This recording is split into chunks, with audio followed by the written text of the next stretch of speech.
लेकरं बाळ बाहेर शिकतायत, त्यांना अडचण आली तर कोणी मदतीला जात नाही. हॉस्पिटलला पोलीस स्टेशनला काही अडचण आली तर मदतीला जायचं होतं. एखाद्याचा ऍक्सिडेंट झाला, एखाद्यावरती खोट्या केसेस झाल्या, कोणी आपल्या नोकरीला आहे, कोणी आपल्या कंपनीमध्ये अडचण आली तर मदतीला जायचं होतं.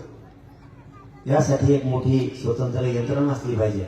महाराष्ट्रातल्या कुठल्याही कानाकोपऱ्यात अडचण आली तर 15 मिनिटात माणूस मदतीला उभा राहायला पाहिजे, अशी यंत्रणा आपण उपयोग आपण. पण तुम्हाला सुट्टी द्यायलाच कोणी.